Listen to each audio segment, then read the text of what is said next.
Well, hello, everybody. I am Jackie Page from 93.9 WKYS, and this evening we are having a conversation that is long overdue, but is so needed. We are talking about breaking the cycle, stopping gun violence. It is something that we have been hearing about for the last few months, and we need to do something about it. So we're having a conversation about it tonight. I have to take a quick second to thank our sponsor, Amnesty International, which is a global movement of more than 10 million people who take injustice personally and are campaigning for a world where human rights are enjoyed by all. Like I said earlier, we have been hearing about gun violence way too much lately. It affects more people in our community than anyone else. Is it the violence that we portray in the music we listen to the most, or the overall lack of community resources? Going back to March, like I said, when we were limited to travel, we couldn't go out, we had to stay in the house, we saw that gun violence was going down. And then things opened up and gun violence, the numbers started to increase. Do you think it's the uncertainty or economic stability that is the root of violence, or does it go deeper? Today, Amnesty USA and I will unpack the layers of gun violence and new solutions to break this cycle of violence once and for all. And I want to say that the opinions expressed during the course of this event may not necessarily reflect the views of Urban One Incorporated or any of its subsidiaries or affiliates. I can't have this conversation by myself, so I have a few people that I want to bring on this evening. First, starting off with Mr. Ernest Coverson, who is the manager of End Gun Violence campaign for Amnesty International USA. Ernest, how are you doing today? Hey, Jackie, I'm good. How are you? I am good. Thank you for joining. We definitely need to have this conversation, and I'm so happy to have you on. Yeah, most definitely. Thank you. It's a challenge in all of our communities across the country. And as Amnesty International, we have made a concerted effort to highlight and uplift the gun violence that's taking place in Black and Brown communities across the country, and Yeah. uplifting these organizations, some that we'll have tonight, that's doing incredible work to help end and curb this gun violence that takes place every day in our community, that doesn't get the highlight of the news, doesn't get, the CNN trucks, Mhm. but it's happening every day. Yeah. And we have to continue to address it and figure this thing out to eradicate it. Yeah, most definitely.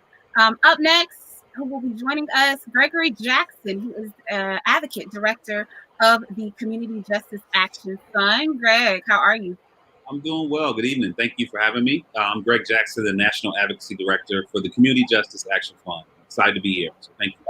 Thanks for coming on. Thanks for having this conversation. Is needed. So excited to have you with us today. Up next, Clayton A. Rosenberg, who is the Chief of Staff and Director of Operations for Alliance of Concerned Men. Clayton, how are you?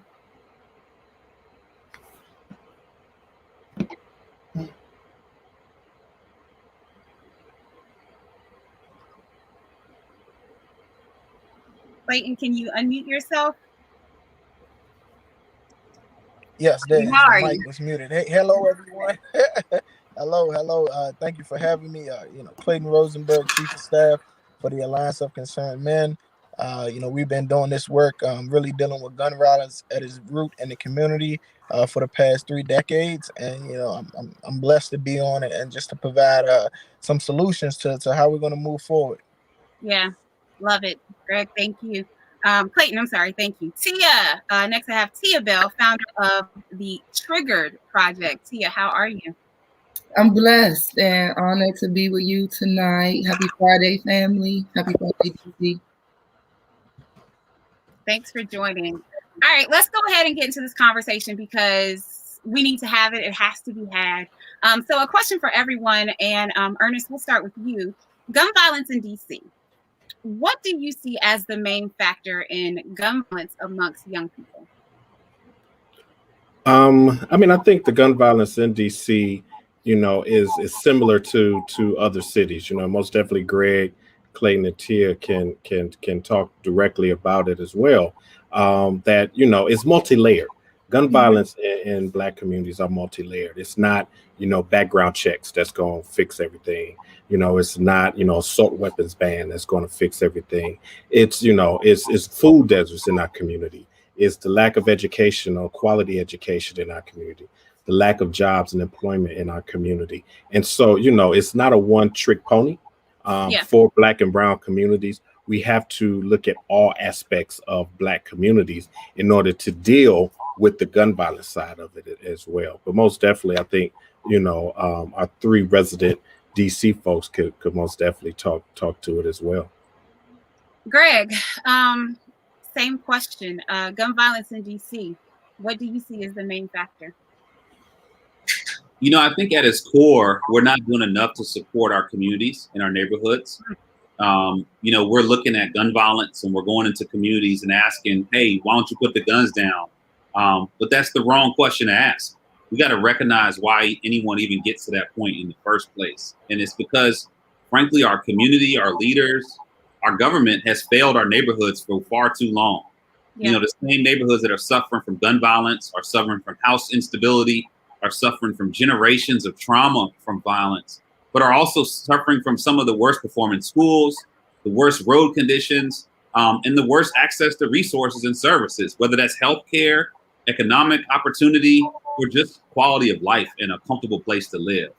I live in Anacostia on W Street, and to get to the nearest high school, I will pass 4 police cars. But I'm also going to walk past people who are struggling with substance abuse. I'm going to walk by people who are unemployed and are struggling to find a job. And I'm also going to walk by living vigils where we've lost lives. And yet the only presence of government in my neighborhood is the police. And so that just shows how we think about our neighborhoods. We are doing too much criminalizing and law enforcement approaches to our neighborhoods as opposed to investing in the needs that we need in our neighborhoods. And frankly, it's all around us. So that's what I perceive as the problem here. Clayton, same question. Gun violence right here in DC. What do you see as the main factor of gun violence amongst young people?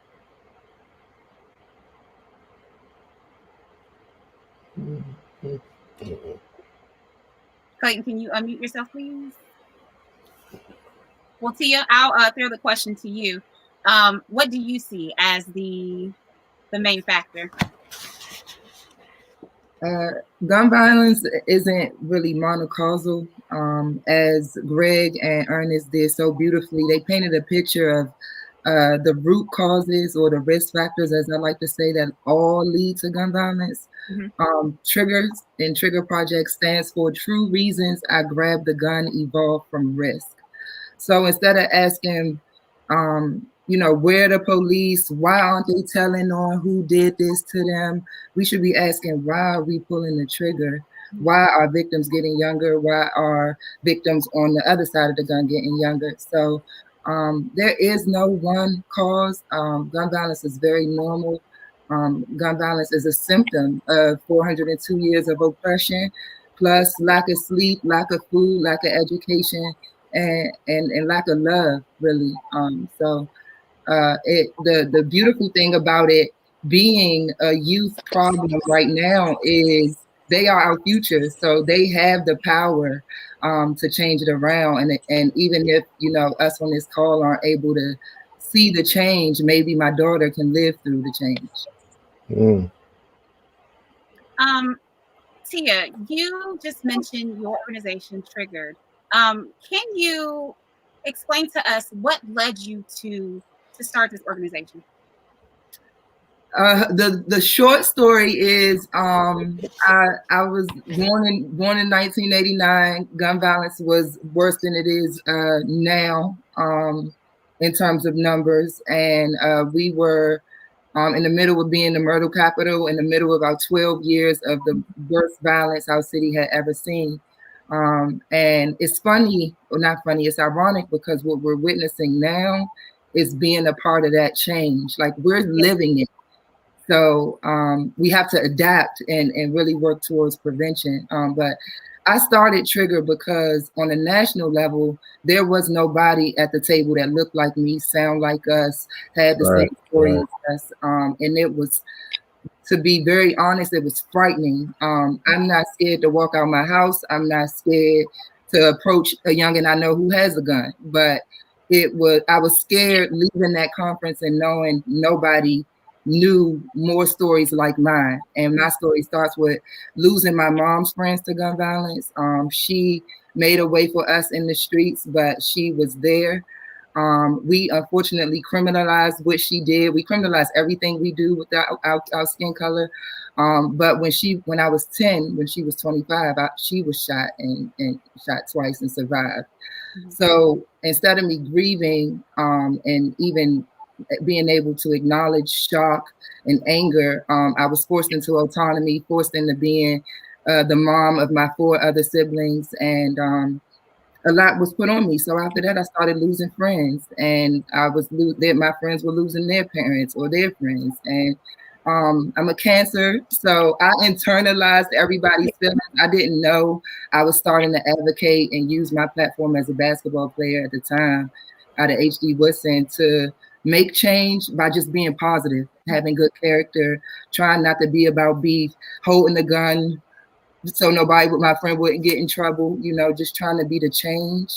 And so Trigger started in 1989, but more officially on a local level and more intention about prevention, I started it last year because we are the voice of the shooter. Yeah. Nobody is talking about why those young ladies felt the need to try to kill my mom, or why some young men brutally murdered my sister. No one thought about what they were going through. So I want to challenge our city, challenge our nation, challenge people listening, because we can end gun violence within. Yeah. To change the narrative. So question for everybody. Do you think that gun violence in the Black community has become a norm, just something that we are used to and we just accept and just deal with and move on from?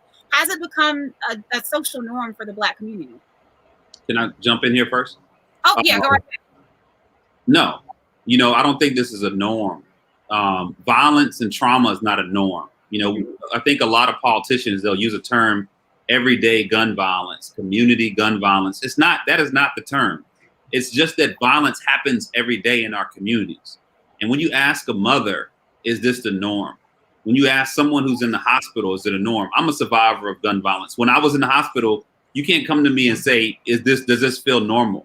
No, I'm fighting for my life, and that's what's happening every single day in our communities. People are fighting for their lives. Their families are being destroyed. They're losing their children. They're losing their brothers. They're losing their sisters. And maybe they're growing numb to the pain, but that doesn't mean the pain doesn't exist. And I think a huge problem that we have is that America has normalized violence in our community, but the people being impacted do not feel like this is a normal situation. And when we see the pain, when we hear the pain in our music, in our entertainment, that's a reflection of what people are feeling in our neighborhoods, because this crisis is so bad. This is now the #1 cause of death for Black men under 44, #1 cause of death for Black women under 19, #1 cause of death for all Black youth. This is beyond a crisis. More people are dying from gun violence than drug overdoses in the last 30 years. Yeah. Look at, and even Donald Trump, he brought up $9 billion to a deal with the opioid crisis, which is a small group of people with overdoses. And here we are in America, we can't get a dime to address gun violence from our federal government. And this is taking more lives. And so it's not normal to the people in the neighborhoods. It's not normal to the families. It's not normal to me, to Tia, to Clayton, to Ernest, to you. But it's normal to our leaders. And that's what we really have to change. And I like to say, and we can't allow them to make it normal. We can't allow folks to say, oh, that's always what happens in our communities, or that's what's going on. That seems like that's normal life. And we have to also stop our people from thinking and listening and getting that thought that it's normal, that's going to happen. And as Greg said, being numb to it. There are folks in communities that's fighting this, as the 4 of us are on here right now, that's fighting this every day to stop it from becoming normal, and stopping the narrative that it's a normal situation as well. And so we have to continue to fight this thing. That's why, we want to have this conversation. I've been having these conversations as well. Yeah. Next question, Ernest, and this one is for you. I understand Amnesty is supporting a piece of federal legislation titled "Break the Cycle of Violence Act." Yeah. Can you explain a little bit more about this legislation that you're supporting? Most definitely. And so, Break the Cycle of Violence Act is a piece of legislation that was introduced by Senator Cory Booker and Congressman Horsford last year, 2019, that provides federal funding for community-based organizations like Trigger, like Community Justice Action Fund, like other organizations that's doing this work across the country. Many of these organizations require on donations, or they require on a local municipality, either state or local, their city councils, to provide funding. And then, according to what's going on in that state, who's in the seat, what's the climate politically in those cities and states, that funding could be cut. We saw it last year in Maryland. There was funding for community-based organizations, and the governor opted to not provide that money because he wanted to put money into COVID work and secure the whole of the budget for COVID life. And so that hindered community-based organizations there. So this Break the Cycle of Violence Act would provide federal funding to these organizations so that they don't get caught up in this fight about funding from their local municipality, that they shut down, and then the work that they've been doing is now ended. They got to build back up 2 years later when the seat of the power changes in the seat. Folks, they have to lay individuals off. Many of these organizations provide employment for the folks that we're all talking about. As Tia was saying, the other side of the gun, the individuals that need something to do. These organizations provide those employment opportunities there. So this funding federally would do that, and Break the Cycle of Violence Act is one way of we trying to make sure that the federal government provides support for Black and Brown communities specifically, and not just overall gun violence work, but Black and Brown communities and the work that they're doing every day. So folks can go to amnestyusa.org and sign a petition, do a tweet to your congressperson. You can actually do an actual phone call to your congressperson and urge them to reintroduce, pass, Break the Cycle of Violence Act. And for our viewing audience, if you have any questions about anything that we're talking about, or if you have a comment and you want to comment, be sure to drop the question, drop the comment, and we will try to answer what we can, because this is a dialogue that has to happen not only with us, but with you as well. Okay. This is the only way that we're going to be able to really start to get some change happening right here in DC. Clayton, question for you. Why is it so important to have a mentor, especially when you're young, when we're talking about breaking the chain of gun violence? Yes, indeed. I think that's extremely important to have a mentor. I'm a product of a mentor. The organization that I work for now, the Alliance of Concerned Men, they mentored me when I was a youth, when I needed a place to lean on, when I needed a father figure. They allowed me to be a mentee. And my mentor I ended up coming back working for the organization because of how they mentored me and guided me on the right path where I didn't know where to look. So having a mentor not only creates a safe space, but it allows individuals who really feel hopeless sometimes to lean on someone and to just think about the things that we always think about. We always think we know what's the next step, or how someone is feeling, but we never really know till we have that mentor, or we have that person that we can really lean on when times are rough. And for me, that was the whole literally my whole program and coming up to this point. Being a mentee for the organization, and then coming back to give back to the same organization who really molded me to the man I am today.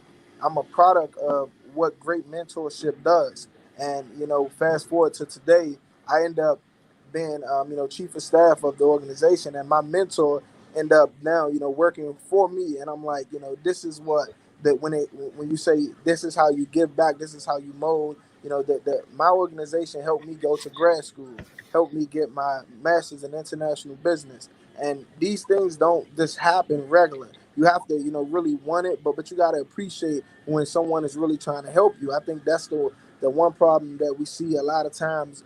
We don't know who to trust, what to trust, what is real, what is fake, because so many times it's not consistent. When you don't have consistent relationships, when people come in your life and they go, it leaves a void, and that void is hard to come by. But when you have consistent mentorship, you have people who really care and showing you the love that you need, it really helps. The individual that's going through anything they go through to believe again, to believe in themselves, to have empathy for one another. We need that, and that's where the mentorship for me is most important, because we all need someone to really inspire us to be great, even though we have it already in us. But everybody needs a little push. Someone needs motivation. They need people to say, you know what, this is not the end of your story. Yeah. This is just a journey, but your destination is still waiting for you. We need them type of individuals, and the mentors is the key piece when helping individuals reach that platitude that they need to. How do you go about finding a mentor?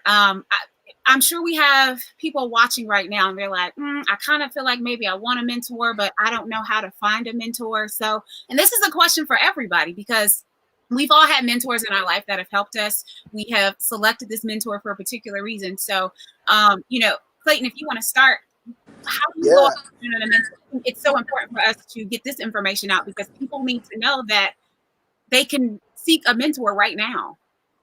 Yeah, I mean, so for me, and I'm speaking to everyone, if you need a mentor, there are many organizations, many community-based organizations who do mentorship, who can connect you with resources of individuals who want to mentor, who really want to give back to the community. But my thing is, we want this to be consistent. If it's consistent mentorship, this is how you guide the next generation to leadership. This is how you guide the next generation to make the change that we all know is possible, but we have to be consistent in getting to that destination. So, like, if you need a mentorship from the Alliance of Concerned Men, we have a website. We have, anybody. My email is already out there. My phone number, like, anybody can get in contact with me, and the resources that I have, and the individuals that I know wants to give back and want to be a consistent mentor, I can refer them to them, because I'm a product of it. And if I'm a product of it, then I know it's real. I know it works. I know it's consistent. So if anyone wants to connect with other organizations, especially community-based organizations, they really want to give back and they don't know how.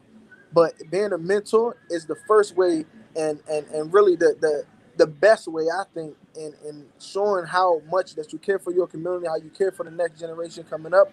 But then you're showing that empathy and inspiring young people who really want to just do better, but they don't know which way to turn. There's so many ways. It's easy to go the wrong way. The wrong way is so easy. There's shortcuts to the wrong way all the time. But when you're trying to go the right way, you really have to inspire. You have to look at the right way is hard. Sometimes the right way is hard because it doesn't always look pretty. It doesn't look glamorous. You probably won't get the satisfaction that you need right initially.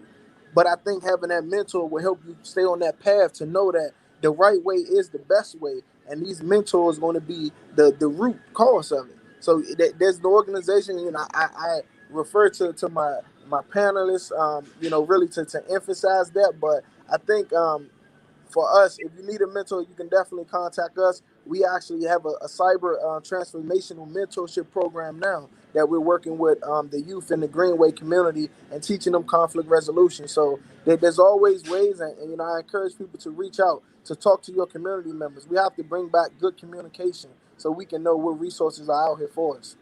Mm-hmm. Yeah, most definitely. And again, if you have a question or a comment, please feel free to drop it. This is an open conversation between all of us and you. This is the only way that we're going to start the dialogue that needs to happen. And speaking of starting the dialogue, Ernest, question for you. How do we get youth involved in this conversation of gun violence and stopping it? Most definitely. And many times we talk as the old heads, as the adults, but they have the answers many times. They have the answers many times as well. And so we have to make sure their voice is there. So we have an essay contest. As one point that we're doing with Amnesty, that Radio One is helping to sponsor, where high school students can win $500. College students can win $1,000 if they write an essay about how gun violence has affected their life, affected their community. And so giving those information, giving those solutions, and just getting it out. Many times they just want to get it out. They don't feel heard. They don't have the opportunity to talk. So this is our way of giving them that avenue to do that and get some money. And so if you go to amnestyusa.org, you'll find the essay contest information there, and please fill it in. The due date is February 28th. And so we're looking for, great young people that's watching this to come get this money. Yeah.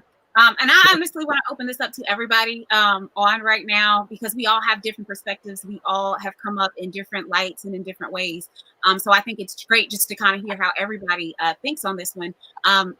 So Tia, I'll start with you. How do you think we can get the youth involved in this conversation of ending gun violence?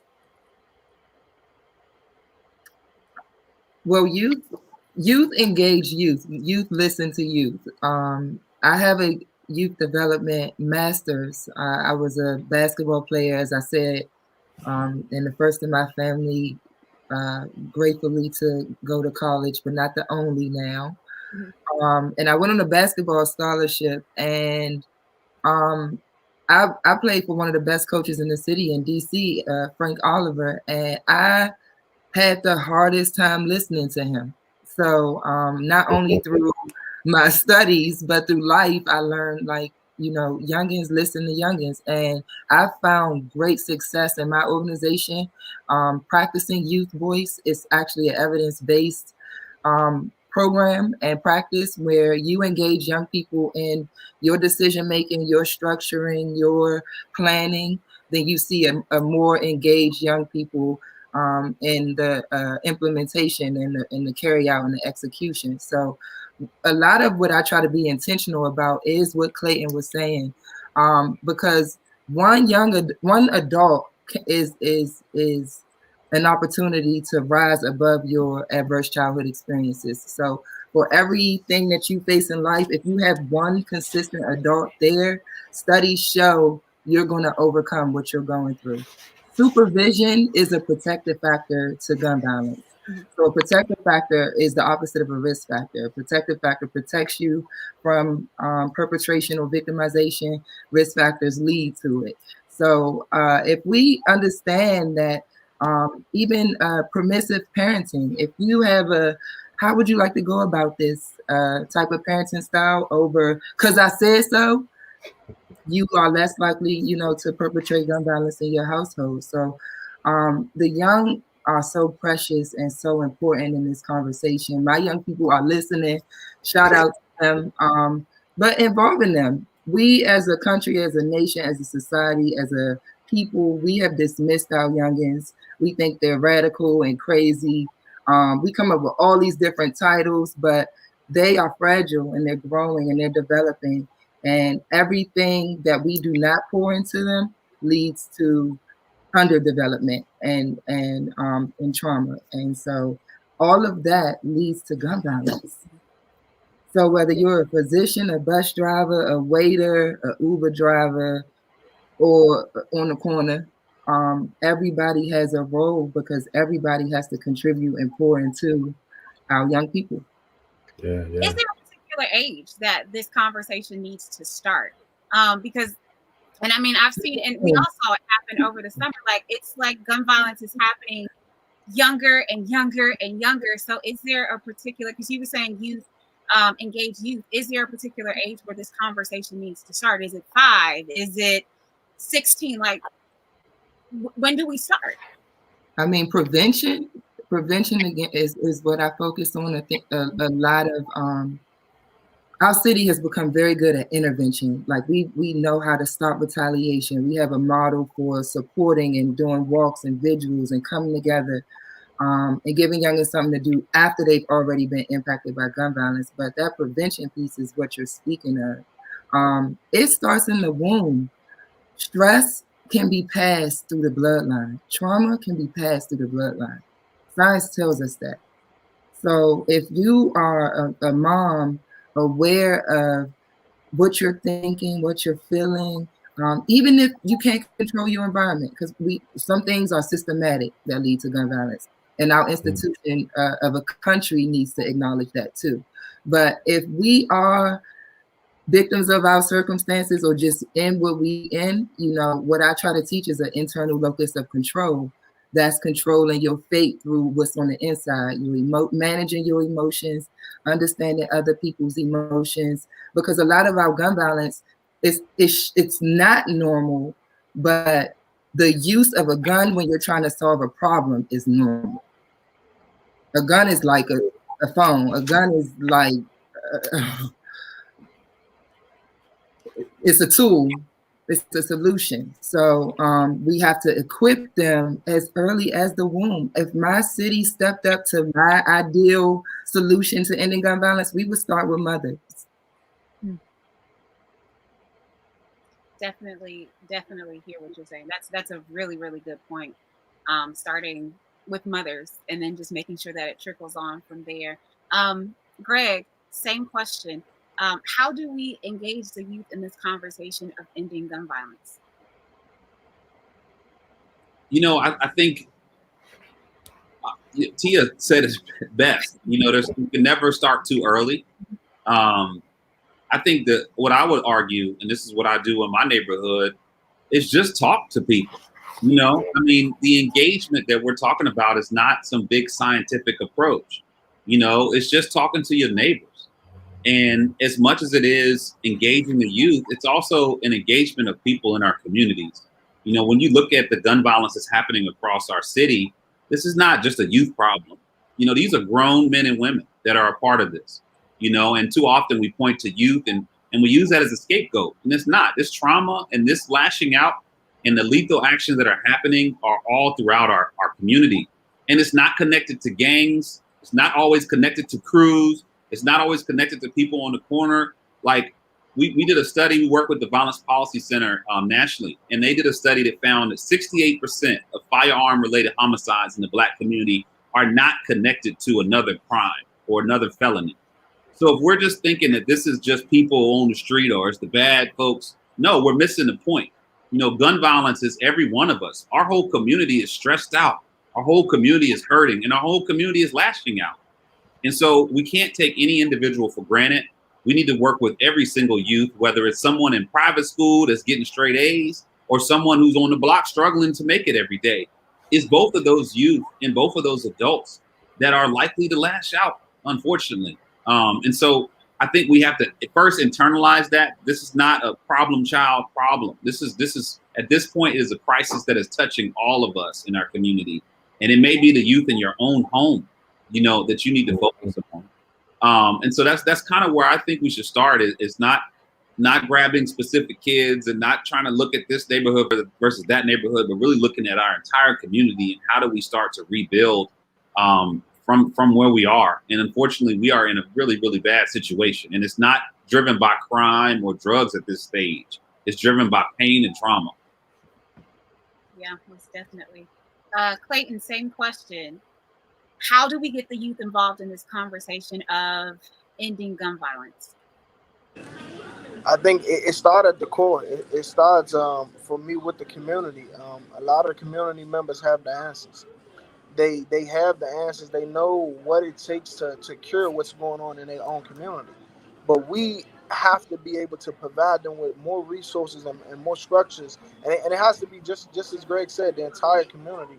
Not just pockets, not because this area had more shootings than the other, or this pocket of the community is more dangerous than the other part of the community. It has to be the entire, like literally an entire city, because you don't want to disenfranchise certain group of individuals who think, okay, how come them people, because they're doing bad things, are getting resources and getting help? Like, I'm doing good stuff and I need the same amount of help.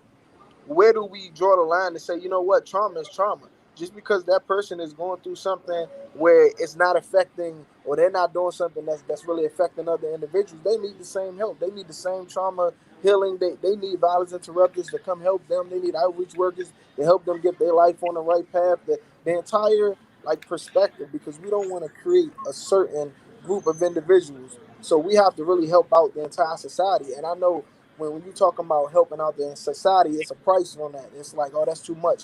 But no, it's not too much. The price. What is the price of a life? Are we going to continue to lose lives and then lose the youth in our community before they're able to grow up and be great and do great things? We have to really say that there's no price tag when it comes to public safety. It should be an unlimited price tag on that. It should be an unlimited price because right now our community need it. Our community need healing. Our community need more resources. They need the individuals that's really trying to help when it comes to violence interrupters, when it comes to credible messages, when it comes to all these different entities. It has to be more, and then it has to be more to the point where you're not saying, oh, you have to be in this area, or you gotta reach this tier in order to qualify for the program. Right, It's like right. people are hurting. People need real help, and that help should not come with asterisks on it, or it shouldn't come with, oh, you have to qualify. Like, let's help each other out. Let's be for everyone. And if we are for everyone and we're helping different communities, then that community can reach out to another community because that peer to peer, that's the secret right there. You know, I still consider myself young. I'm not gonna say my age, but I think I'm young. I believe so. But and I still talk to my peers. You know that they're still the individuals in these communities. You know that they're still the ones growing up. Some of my same friends been in the same community since I was 7 years old, and they still there to this day. For me, that's not good because I grew up in public housing. I grew up in a community to where it was bad. But yeah, I see some of my friends when I was younger, they still in that predicament. That's not good. That luckily they didn't go down the route that could have really altered their life completely. But everybody make mistakes. Everybody get caught up in something to where they probably don't know what to do. But that's not our job to judge. Our job is to help. We got to help each other out because as a society, if we really want to start this healing process from all of the trauma that's experienced from generations, it's gonna start with us. It's gonna start with us not judging each other because everybody literally move of how we move. If we say that's not good, that it seems like the whole world watch and they say, oh, it's not good. If we can control the narrative, let's control it. Let's say we need to help everybody out. We're not going to put no ashes. We're not going to put no qualification on how you need to qualify. Everybody need help, so we got to really help them, and we got to do it consistently. Yeah, most definitely. Tia, question for you. I know you work a lot with youth and developing our youth, and a lot of the resources that are in the community are being taken from us on a day in, day out basis. Um, Youth development, youth programs. Why is it so important that we have these in our community now more than ever? Yeah, Clayton, they keep putting your face up when Jackie asks me a question, so I think they think you're cute too. um, but I'm sorry, it's heavy, being in this and just thinking about like what my young people go through. Even thinking about how we've even like systematically started to compare pain is just disheartening. But youth development is the process from birth to adulthood. It's a bridge, just simply said. That it's a journey. It's a process. It's something that deserves constant attention and awareness and support and supervision. Um, Again, the first skill we learn in infancy when we first come into this world is trust. And the way we learn that is through connection. The way we learn to rely on interdependence is through skin to skin and attention. And when you cry, it's saying you have a need because our only way of communicating as a baby is crying. You say you have that need, your caregiver meets that need, and then you develop. If you cry and say you have a need and your caregiver doesn't meet that need, you underdevelop. So youth development is a very, very, very, it's life. It's life. It's synonymous with life. And I want the world from top down to see the value in our young people in our future and to give them some a seat at the table. A lot of resources have been taken. Of course, young people and programs that lead to prevention are going to be the first things taken away. But what we have to remember and realize is that prevention is the absence of. One of my mothers who is grieving her son that she lost says all the time, prevention is better than a cure. And we have to seek real program, real strides forward with our young people in mind. How do we work with with the government and, our local officials to get the resources that we need back. Because, like I said, I feel like every day I watch TV and resources are being taken away. And it gets to be to a point where it seems kind of hopeless, and it's like you want to do something but you don't know what to do. Right. So and question for all of you guys, like what can we do as youth, as adults, to ensure that we're putting pressure on our local officials to make sure that, one, you're not snatching it, and if you do snatch it, how do we get this back? Yeah, if I can jump in first. I mean, when we talk about resources, I think Clayton and Tia kind of spoke to one thing, that there's no price for, how important our children are, but there is a cost for death. There's a real cost. When we look at a homicide, on average for a city, it costs between $1 and $1.5 million from the government and our taxpaying dollars to deal with that homicide. When you think about the federal government and you roll that up, that's $10 million per homicide. So we're already paying for death, but yet we're not willing to invest in life. And that's what we need to tell them every time they look at a program and say, oh, we need to cut this program, extra 1,000 here, extra 1,000 there. It's like, look, you're going to pay for it later, right? So are you willing to step up and invest in life now, or just wait till later and pay for death?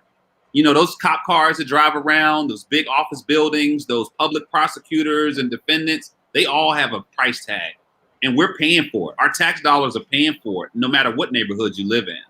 And so when we think about advocating and putting pressure on our government to step up, this is an easy question. How much is a life worth to you? And if it's not worth it to you, then why do you like wasting money on homicides and wasting money on death and wasting money on the violence that we're seeing? Because we right now are burning money. When you look at the numbers in our city, we're spending upwards of 100, 200 million a year on homicides in just DC alone. But that we got to turn around and say, oh, we can't put 30,000 into this school program. Or, oh, the Office of Neighborhood Safety, we're going to keep the budget at 15 million. No, you're paying for it. So when you think about what you can do, the first thing is we have to put pressure on every elected official. None of your city council members are doing enough. None of them. Okay? None of them are decreasing funding for law enforcement or policing. And none of them are fighting to increase funding in the way that we need. So every single one of them are on the hook, and you need to call them out. So that means tweeting at them. That means calling them. That means DMing them. That means cornering them at the cookout when they come to your school and want to take pictures and dap you up. Nah, what's my money? Run me my coins. You know what I'm saying? Because this is our money. We're paying the taxes. Most definitely. They don't work for we don't work. No, they work for you. Every elected official works for you. The mayor works for you. We don't have a governor. The president works for you. Your city council member works for you. Your ANC commissioners work for you. And if they're not doing your job, the basic job of keeping us alive, then they got to get out of that seat, or they need to step up. And right now they're not doing it.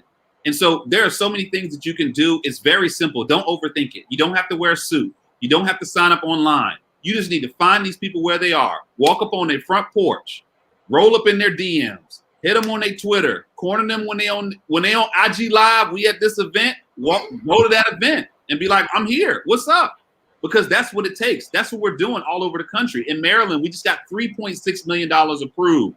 And we didn't get that approved because we were at some meeting in a suit. No, we were pulling up on these people and saying, what are you going to do about our lives?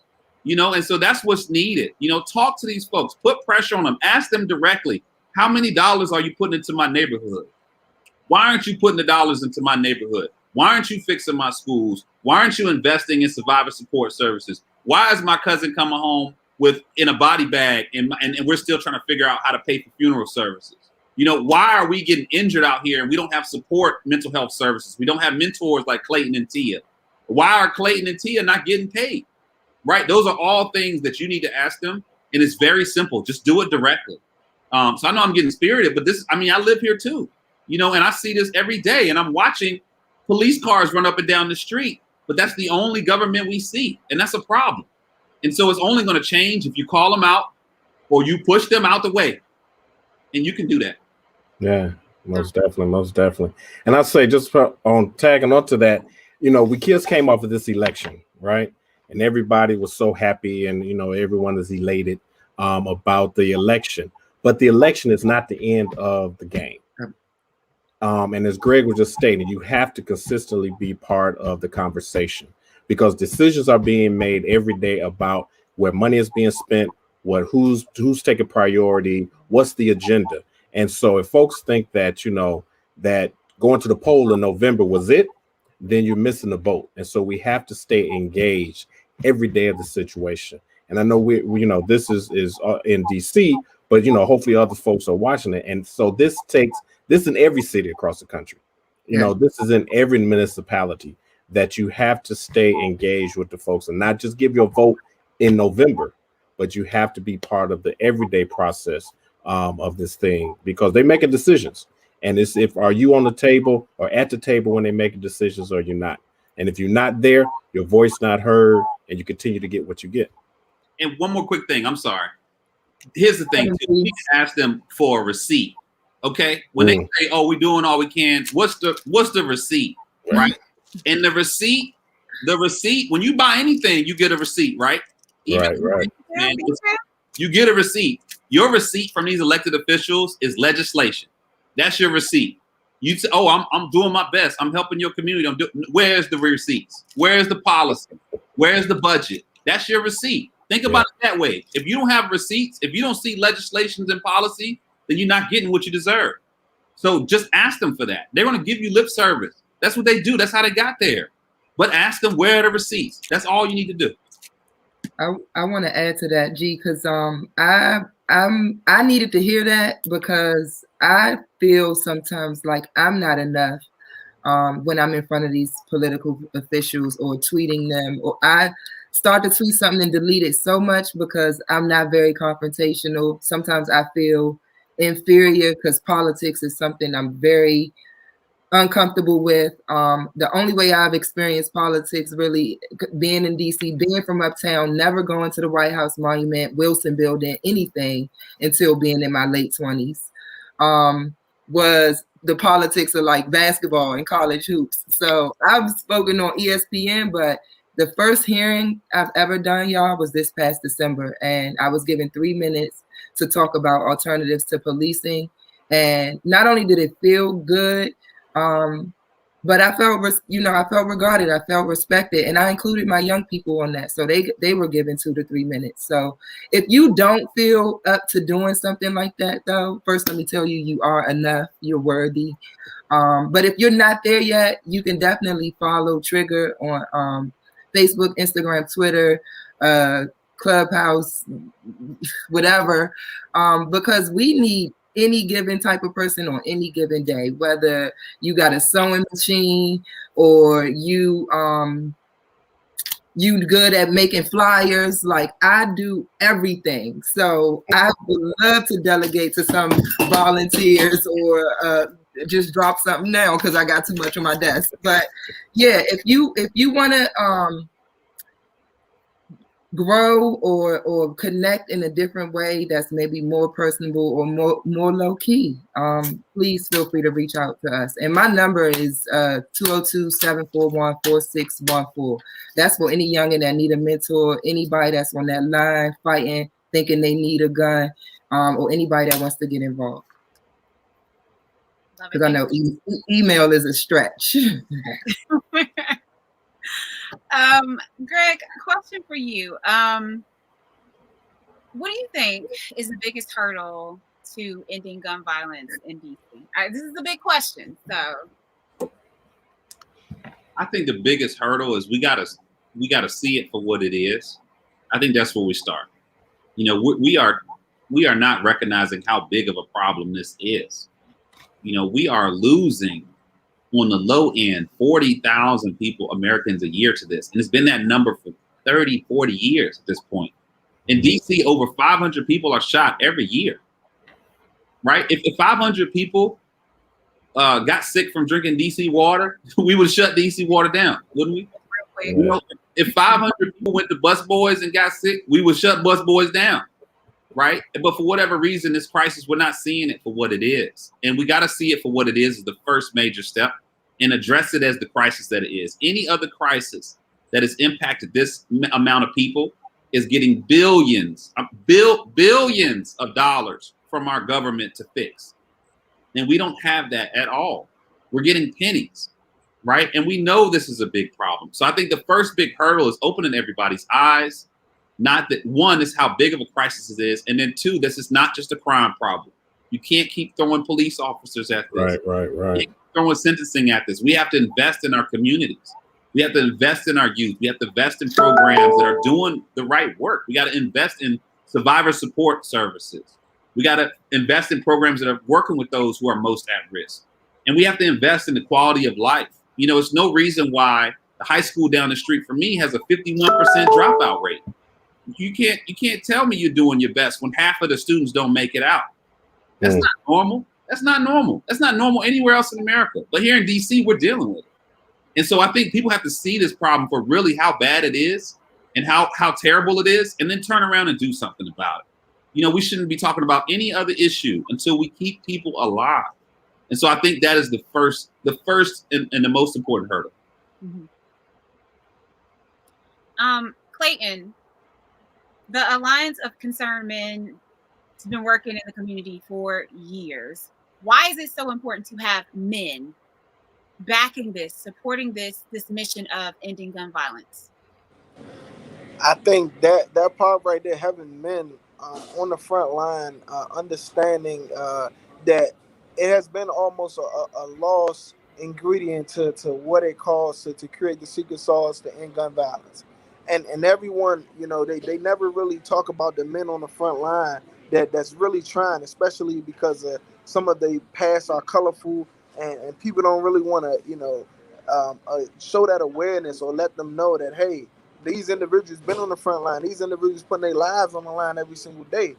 And yet we don't put the awareness, the recognition behind these individuals. Having the men, especially black men, being back in the community, showing that you standing up, showing that you know you was a part of the problem, but now you're trying to fix the solution. Well, you're trying to make up and create a solution to what's happening in our community.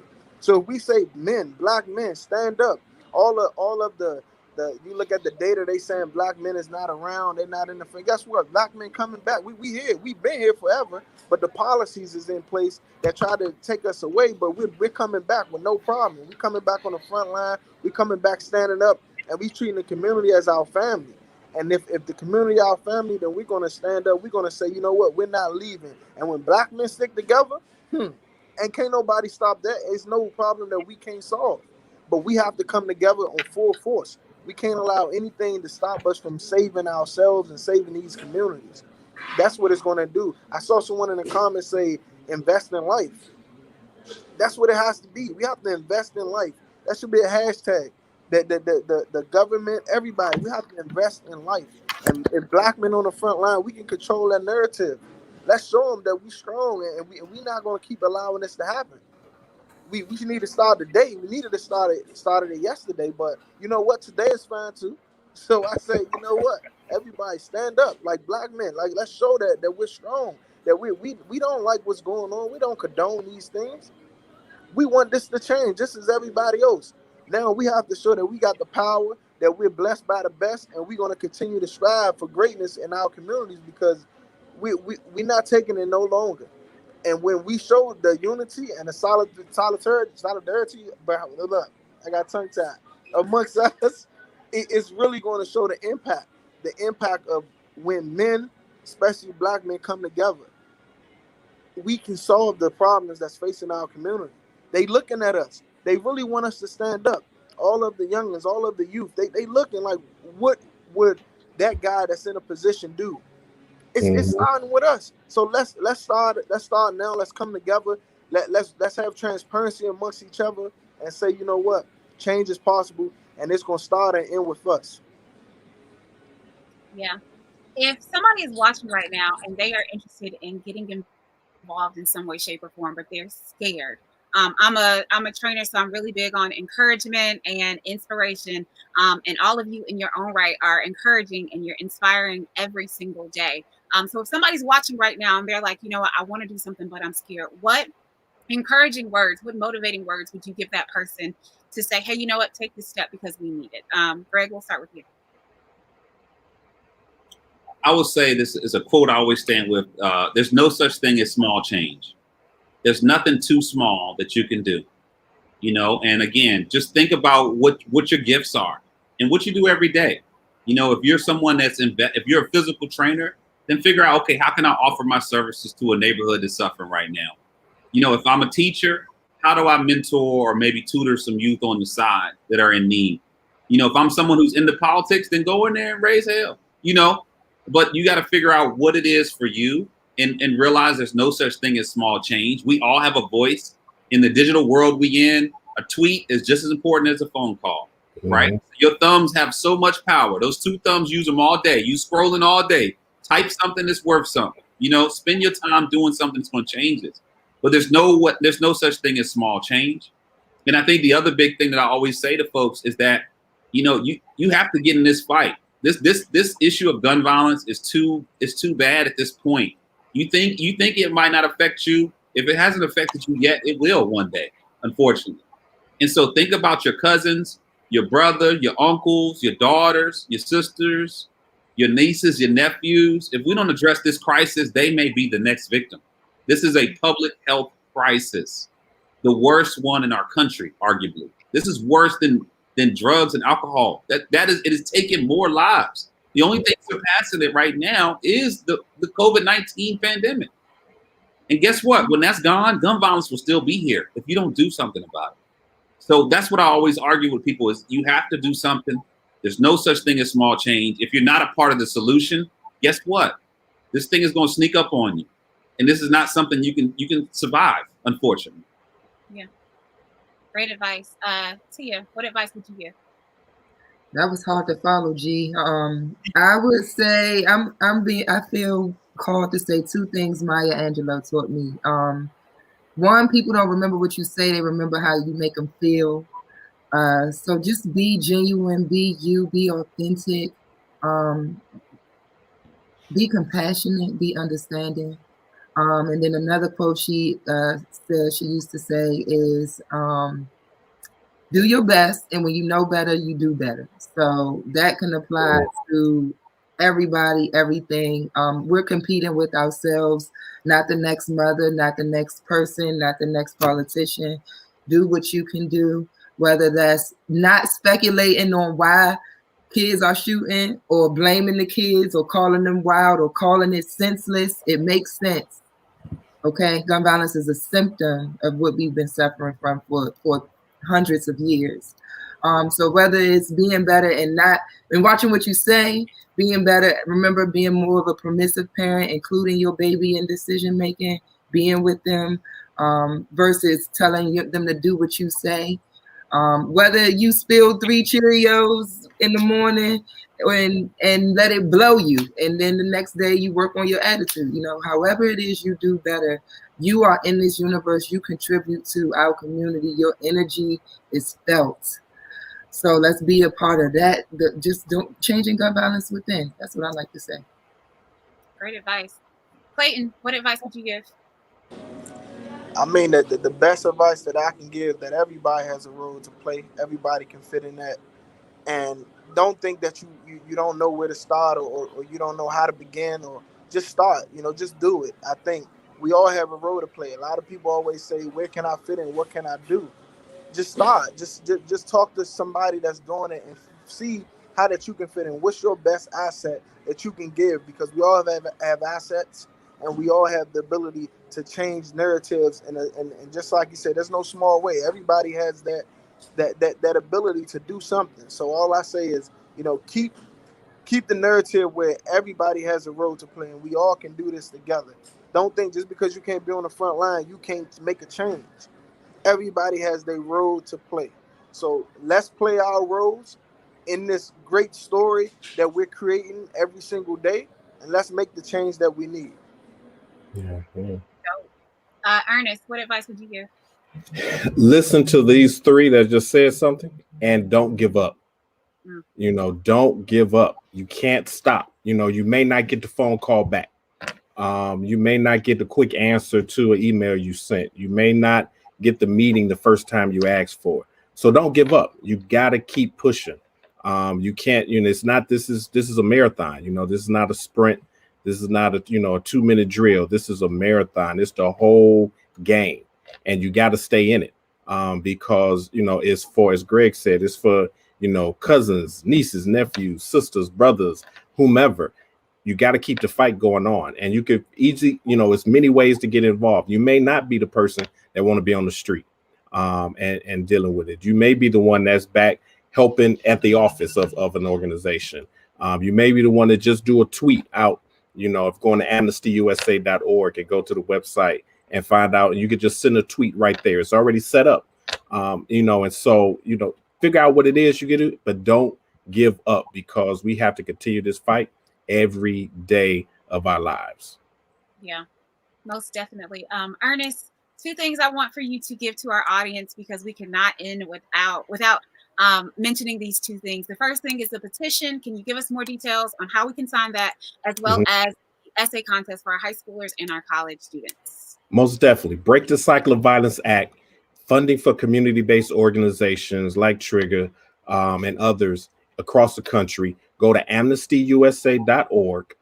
It's in the ticker going across the bottom, but amnestyusa.org. You can find the petition there. You can sign the petition, do a tweet to your congressperson, make a phone call. But we got to put this pressure on these elected officials to get this funding to these organizations. And then also on that same page, you can find the information for the essay contest. High school students, $500. College students, $1,000. How has gun violence affected you and or your community? We got this money. Come get it. I appreciate that. Thank you. Greg, Tia, Clayton, Ernest, thank you guys so much for just coming on here and having this conversation with me. I couldn't have done it alone. This is just the beginning. And to our viewing audience, that's what I need you to know. This is just the beginning. We need to keep this conversation going. We need to make sure that this is something that just doesn't stop today. So let this be something that just gets you excited and ready to work and ready to run. So thank you guys so much all for just coming on here and having this conversation. I definitely appreciate it. Let's get to work. We have a short video for you. So stay tuned for the short video. I am Jackie Page from 93.9 WKYS. Let's break the cycle. Yeah. Hi, my name is Kate Ranta, and I'm a domestic and gun violence survivor. Almost 6 years ago, my estranged husband stalked me to my apartment in Coral Springs, Florida. He pushed in on my apartment door, and my father and I were on the other side trying to push back and keep him out. And all of a sudden, 3 bullets came through the door. Hi, my name is Nakia, and I'm from Chicago. After going grocery shopping with my daughter, my son, and my sister, I pulled up into the parking lot of my then job. And before I can get it out of my mouth, gunshots erupted.